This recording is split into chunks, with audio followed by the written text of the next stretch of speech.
Hello and welcome back to another episode of the Rebel Talk podcast. I'm your host, Zach Moreth, and as always, I'm here with your co-host, Daylan Flowers. And today, we're going to dive into what we saw from the Egg Bowl yesterday. We're currently recording here on Saturday morning before a lot of these games have to be played. So we're going to focus on Ole Miss a lot during this podcast. Be sure to like and subscribe as always. Getting into it here, Daylan, Ole Miss won 26-14. It was a game where it's seemingly how every Egg Bowl is played, really gritty. Lot of rushing attempts from both sides. Felt like both teams couldn't pass the ball at a lot of points during the game. I just wanted to get your take on the performance from this offense and overall how they finished the game. Yeah, first off, like you said, shout out to our seniors, man. A lot of these guys have I kind of gotten here when they got here, and it's just kind of a little emotional for me to see them have their final game in Hemingway, and I can't say thank you enough for the work that they put in, and the way that we went out with a win. And excuse my voice, y'all. I'm a true devoted fan. I kind of lost my voice at the Egg Bowl yesterday, but I'm sticking through it. But look, it was a fun game, and like you said, that rivalry game, I think it was in full effect yesterday. I mean, I don't know what the people on TV saw, but there was a lot of back and forth between both players, both teams. I mean, state players on the Ole Miss sideline getting into with each other. I watched a few of our players get it into with state players, taking some helmets off. A few punches were thrown. Faces were kind of close together, and I know some words were exchanged. So, from a fan perspective, and it being my first ever Egg Bowl, it definitely lived up to the hype of what an in-state rivalry is, what the Egg Bowl means to both sides, and just how exciting this game is. No matter the situation that, this is Ole Miss' fourth win over the last 5 years against State, and although State has struggled really, especially since the passing of the great Mike Leach, this is still an intense and fun game for the state of Mississippi. And, starting on the offensive side of the ball, you talked about Jackson Dart. I couldn't be prouder of the kid. I think that after the Georgia game, I still have talked about this a lot, but I don't know how 100% he's been, on that first drive, messing up his ankle and then having to go to the locker room and come back out. For him to finish that Georgia game and even have the effort to go out there against Florida and still do his best. And I know the situation didn't turn out how we wanted, and it continued to go out there. It was just super fun for me to watch him go out, and more than likely his final time in Hemingway Stadium this year. I don't want to go too far into this, but I will say about Charlie Wise, I thought he's done a much better job over the last few weeks. But I want to I'm just in question about some things. And this one big thing that I want to talk to you about, and I'm going to leave it alone after this, is I don't know why, and bringing up the Jackson Dart ankle injury, I don't know if people have realized this, but I know you have. But I will say his ankle has been heavily taped since the Georgia game, and I mean all the way up to his shin. And we continue to call that a lot of QB scrambles, QB draws. We called 3 QB draws in a row at one point in this game against Mississippi State, and I literally had to be held contained by my mom because I just don't get the situation of this is our quarterback, and regardless, we there are a lot of what ifs. We don't know what's going to happen over the next few weeks, but if that possibility of this Ole Miss football team gets the chance to make it into the playoffs, then why are you putting your quarterback who understands the way you want to run your system, who is a veteran, experienced guy, who has brought the leadership to this team in terms of recruiting and on the field? Why are you putting him in situations where he's going to get injured? And, and I will bring up the point as well. Jackson does scramble a lot when it's not a QB call for a run. If something's not open, he will scramble. And I will continue to say, Jackson, I need you to baseball slide or get down or something. I get it. Jackson's a tough guy. He loves to grit it and, making contact, but you're my quarterback. And I really want to just say we Ole Miss needs to continue to protect him. So Charlie Wise, moving forward, I really would love to see how they protect Austin Simmons next year and the years forward because, although we haven't seen that much of Austin, I kind of would say that Austin has not shown much mobility with his legs, and that may be something that grows over his progression in the offseason. But as of now, we have not seen that as much. So I think that's something that's big for me in terms of how we continue to protect the quarterback moving forward. No, absolutely. And you mentioned it, but there was a point where it felt like they were just running QB draws and, inside zone for the running backs. And just talking about giving Jackson Dart the amount of carries that he had, 13 carries on the stat sheets. That was second most behind Ulysses Bentley, who had 20. I don't really understand how, you refuse to play a guy like Bentley for the entire season, Yep. and then you give him the ball 20 times in a game after I believe he got the ball 0 times against Florida last week, Dalen. So, that's something that, Lane can joke about it and, Yeah. talk about scheme and how, he thought Bentley, fit better and there was more space against the Mississippi State defensive line. But the end of the day is that there was a point in time where Ole Miss was not playing their best running back. And to me, that's kind of a problem. I don't know how you can fix that. It doesn't seem like the coaching staff is going to be going anywhere, just based on, you can look. I think Lane's self-defense mechanism that he says, which is technically true, is that in all these losses, they were really one-possession games. So at that point, there's not much to put on the coaching staff. But I definitely think it was a liability to have Micah Davis, start in last week's game and get a lot of carries there. I'd even start in this week's game. That's no disrespect to Micah Davis, but I think he'd be the first one to tell you that he's not a running back. Yep. He's a wide receiver. So I don't know. Really interesting situation. I know the fans, the fan base has really been upset about it for a majority of the season here. But really just a shout out to Ulysses Bentley. He had that 89-yard run, which I was convinced the state guy was going to get him, and he just kept going. Yeah. And that's the breakaway speed that you've been missing for the entire year. So it's bittersweet that, hey, Bentley is a stud, and we all knew this, and it's amazing that he's been able to do this.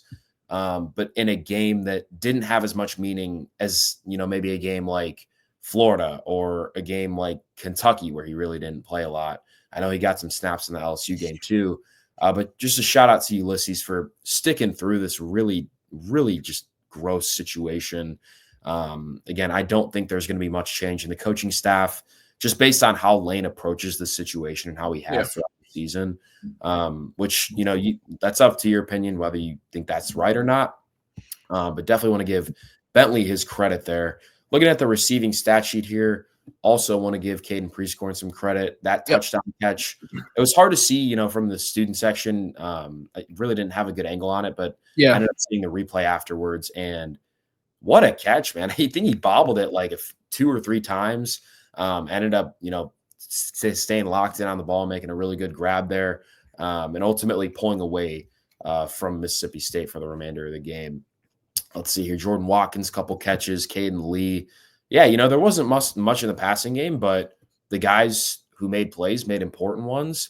And Jackson in the offense did just enough to get this win. But defensively, Dalen, I thought at first I was quite honestly concerned.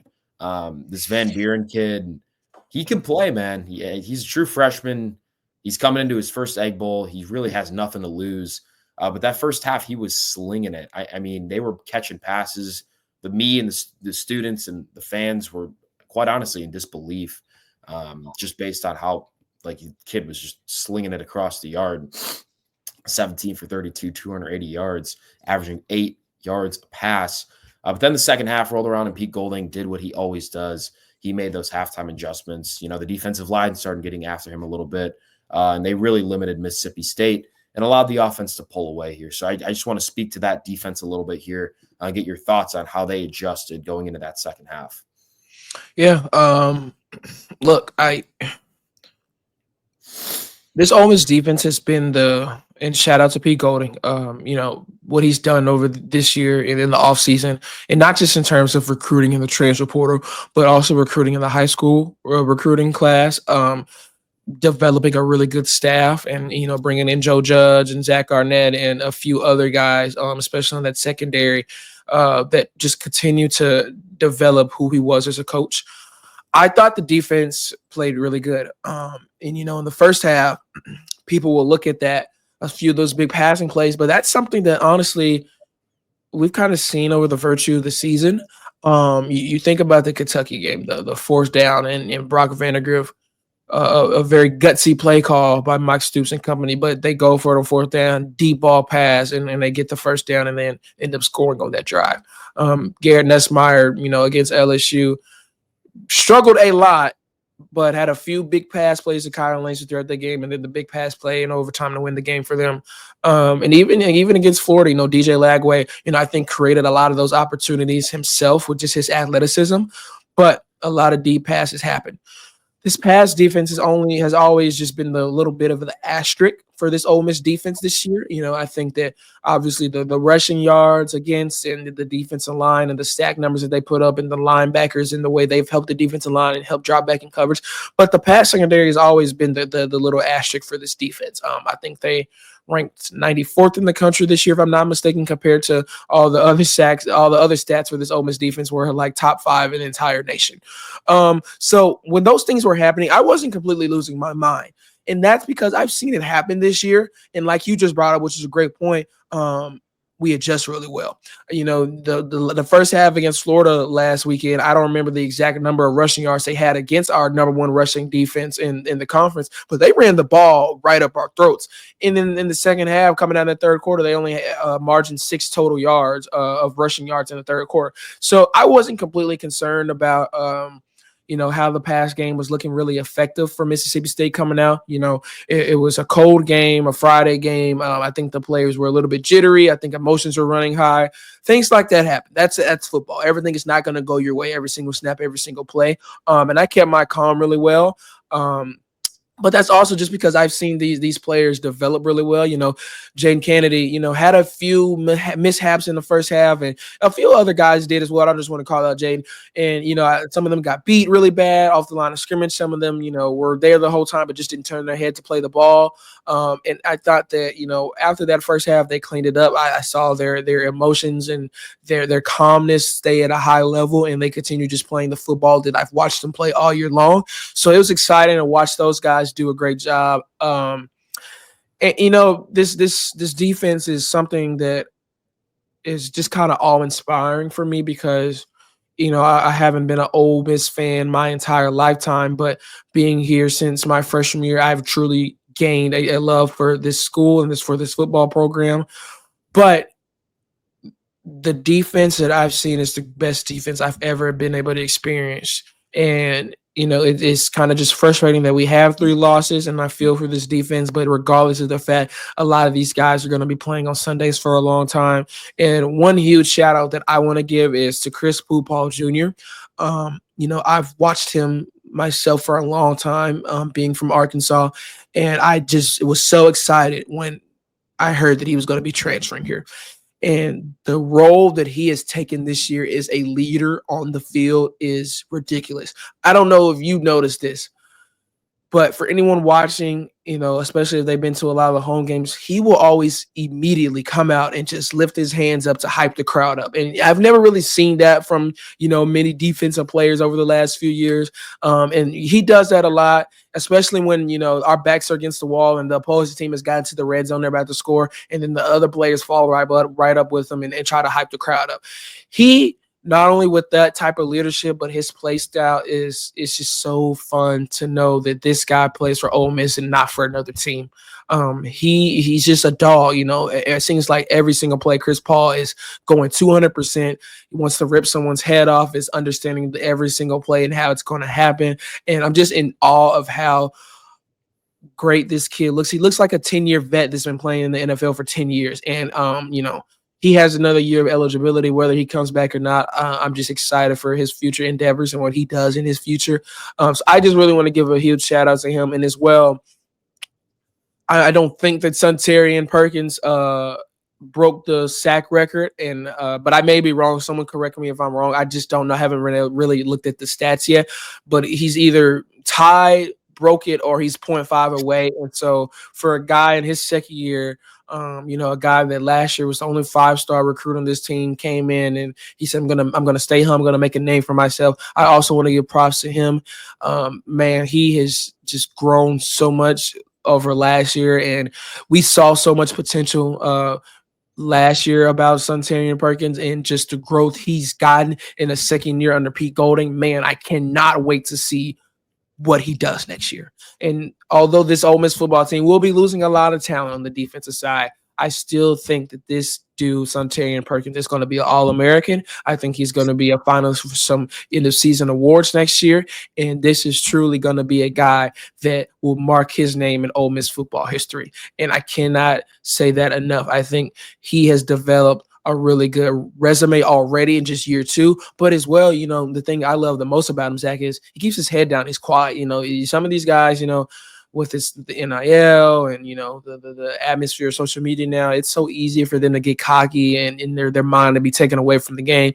I haven't seen him do that, and he's just continued to put his head down, play his best football, and I really just want to give props to Sunterian Perkins. And one more props to John Saunders Jr. I've raved about him a lot over the last few weeks and played so good again yesterday, and props to the whole defense, not just one player or three players, but props to the whole defense. And man, it's bittersweet that it's more than likely over for us, for Ole Miss, excuse me. But regardless, it's been a joy to watch this defense play the entire season. Yeah, man. And I think Pete Golding proved that, with an elite front seven, and one elite cornerback, and no disrespect to the rest of the secondary, but it is important to realize that Trey Amos is likely a second round or late first round pick. Yes. Versus a lot of the other players in that secondary who simply just aren't, which isn't a shot to them. Not everyone's an NFL first round, second round pick. But with an elite front seven and one elite corner, the defense can take you to new heights. And we saw that this year. So I think that's really what you have to focus on entering transfer portal season here. I think it is important to realize that, there are guys like Will Eccles, Jamarius Brown, Cam Franklin, a lot of freshmen and younger players who have the potential to develop and take a key role in next year's defense. And at the same time, this is an Ole Miss team that thrives off the transfer portal. Yeah. Every single player you can think of who has made an important impact on this team is from the portal for the most part. Obviously, I know we talked about Perkins, but aside from that, a lot of the other players are straight from another SEC program or a different team in the United States. So I know it's easy to panic and sit here and look at all the players who are leaving, but if there's a team who is going to be able to bounce back and respond through the transfer portal and acquiring a bunch of new talent, it's 100% Ole Miss. Especially, you finish the season on a high note. I don't know what's going to happen. We're recording this as the games are starting at 11 a.m. on Saturday. There's a lot of weird things that can happen. I understand that. But as of right now, it probably would say we're not going to make the college football playoffs. So it's up to Lane and the staff to really take advantage of this moment and go all in on the transfer portal. And that's all you can do. And I think they're going to do that. I mean, they've done it year after year after year. And you've gotten to a point now where come to the SIP and this brand of Ole Miss, it's very legit. It's a serious program. Yeah. And I think you're going to get similar results. And I don't want, the Ole Miss fan base to really panic here. This is a coaching staff who knows how to navigate this type of situation. You have Austin Simmons coming back at quarterback, a lot of key players who have the chance to come back on defense, including TJ Dottery and Pooh Paul and Perkins, obviously. So the foundation's there. But this team, man, really just a joy to watch. Yeah. A roller coaster of emotions from walking out of the vault after losing to Kentucky to walking out of the vault, hanging off a field goal post after beating Georgia. The emotions were everywhere. It was a joy to watch. And I think, it gets us even more excited for next year. We got to stay tuned to what happens today. You never know.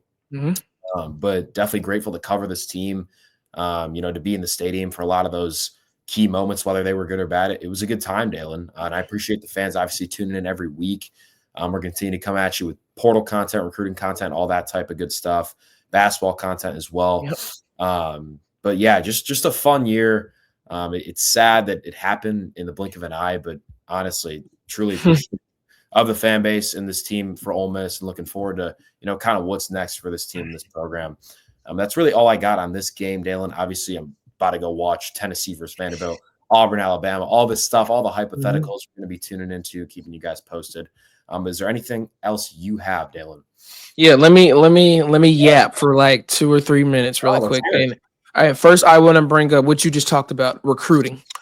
when coaches walk into a player's living room, whether that's a high school transfer portal guy now, they want to know, first of all, am I in this area? Am I going to join a team where I have success financially now?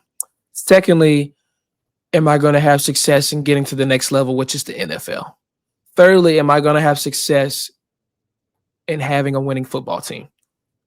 I talked about P. Golding, but I also talked about Zach Arnett, and I also talked about Joe Judge and Wes Neighbors and Randall Joyner and all these other guys. These are guys that have been in the NFL. These are guys that have been in the college system for decades, and they understand how to produce guys to get to the NFL and produce them heavily, excuse me. So when you're looking at a staff and you're recruiting, I feel very comfortable knowing that I have a lot of these guys on my staff, on the Ole Miss football staff, excuse me, because I know players want to go to the league.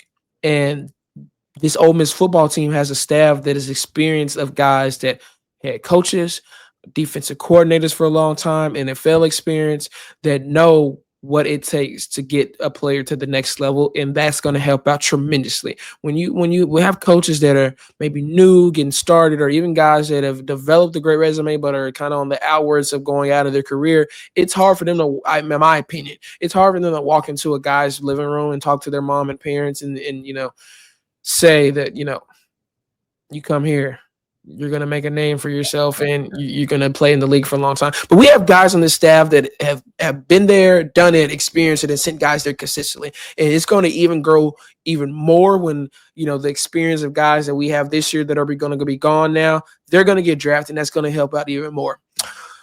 Two things I want to bring on the offensive side of the ball, and then I'm done. Hayden Prescorn, you brought up, and looking at his numbers, some people that don't watch Ole Miss football may think this guy is not talented or he's not going to be a great NFL tight end. I'm super excited to see him in the league for a long time. He's poised, great route running, great run blocker, deep ball threat. The touchdown yesterday, absolutely insane. You go back to the Peach Bowl last year, the amount of one-handed catches he made, and just the touchdown, his drive for the end zone. Even the Kentucky game, that last drive, and he goes up on fourth down and makes a big play deep down. I'm just thankful that he's a part of this team, and I hate this to kind of have the way the season has unfolded for him as well. It's funny, that drive that he scored his touchdown. I told my mom, if I'm not mistaken, number 86 only has one touchdown, one catch this entire game. Let's try to get him another one. Then we go down there and target him, and I'm like, see, Mom. And so it was great for me to see him go out with a bang. He transfers here from Memphis a few years ago. To do what he's done, it's kind of emotional to as well. You talking about Ulysses Bentley, but not have Caden be as effective that he can be, and that's just another extra point that kind of is emotional for me. And Ulysses Bentley, I feel for the kid, but like I talked about with Sunterian Perkins, he's done a great job in just being an outstanding young man and not making this entire situation, the entire season, bigger than maybe what it should have been. He's just kept his head down. When he was given opportunities, he did the best that he could with them, and he's truly been a remark for this program and what the future holds for it. And I just want to give a huge shout out to him. It's obviously been frustrating for everyone the entire season, and before his long touchdown yesterday, it wasn't even just the fact that how good he was, and making big plays. But if you watch him, Zach, it's just so it's like you're watching your favorite movie, and the way he moves behind the offensive line, and then he's like, wait, let me cut here. Wait, let me cut here. Wait, let me juke this guy. It's just so beautiful to watch how he moves around the line of scrimmage and getting in between gaps. And then when he gets upfield, there's no stopping him. And it's been frustrating because, the longest run of the season from this team before that was his touchdown against LSU. And it's like whether or not things would have not gone differently if he had gotten more playtime, it's just frustrating to know. It's just frustrating to sit there and say we never will know because he wasn't given that opportunity. And that will be the story for 5 to 10 years from now. And unfortunately, that's just the way this is, and that's the frustrating part about it. And not even just being in the running back, being a runner, but yesterday, man, I watched us on a third down have Micah Davis in the backfield as a run blocker, and he got beat really bad, and Jackson Dart got sacked on that third down. And it's just like, why? Why is Ulysses not after, or why is Dominique Thomas not in that backfield blocking instead of our small wide receiver? And again, no disrespect sent to Michael Davis. I think he's an incredible young man. He's been really good this season. He's been brought up in a part that I didn't think we'd see him a lot at the start of the season. So shout out to Michael Davis. But that's not on him. That's situational awareness from our coaching staff, that it's just a really big head scratcher. And we saw that last weekend. JJ McGee's, runs where Jackson Dart is trying to block a guy, gets beaten. We saw that in the LSU game and the quick hike on the fourth down, and Henry Parrish gets beat, but Jordan Watkins is trying to block the LSU linebacker and he gets beat. And that's something that it's on the coaches. And that's the frustrating part about it, because the Ole Miss fan base knows what the talent was on this offensive side of the ball this year, and the way the defense played from game one to this final game. We do not deserve 3 losses. And it's just frustrating that we sit here with that on the brink of, like you said, this Ole Miss football team will more than likely not be in the playoffs. It's just frustrating. And but we have to move forward and recruit better, like we just did this past offseason. And like you said, there's going to be a hopeful of a lot of key pieces still coming back. And I'm not concerned at all. I'm not, whether or not this next year goes the way planned or not, we don't even know. This is kind of the year where I think a lot of people's kind of just pressure in being Ole Miss fans is kind of lifted off their shoulders, and they're just, I think, now going to hopefully enjoy Austin Simmons for the next couple of years. So that's just a few things that I wanted to bring up before we headed out. And thank you, Ole Miss fans, and thank you, Zach, and the entire Rebel Walk family. You guys have brought me into open arms with this football season, and as we continue to move forward with the offseason, the bowl game, and basketball, and it's still an exciting time. And make sure you subscribe to our YouTube channel, follow us on Instagram and Twitter, on X, excuse me. Visit therebelwalk.com and check out all the daily articles that we are putting out and content we're putting out. And as well, continue to support Ole Miss athletics, and not just football, but men's basketball. Although they're coming off a tough loss to Purdue, looks really, really good. Coach Yo and the women's basketball team are ranked as well.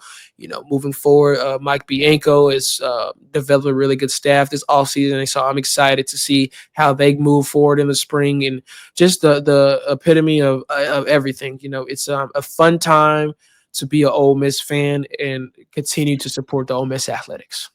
Absolutely. And hitting off what Daylan said, again, thank you guys so much for listening. Continue to like and subscribe. I mentioned it earlier, but with the portal and recruiting, football season never actually seems to end. So we're going to keep you guys posted with everything that's going on here. I'm seeing in the top of my screen here, Daylan, Vanderbilt is currently up 7-0, and I'm pretty sure they just got an interception. So let's go, Diego Pavia. Yeah, that'll be fun to watch. Thank you guys so much. Be sure to like and subscribe. Watch all those rivalry games today. They're going to be nuts. Be sure to stay tuned to therebelwalk.com for all your Ole Miss sports needs. Thanks, guys. Howdy, toddy.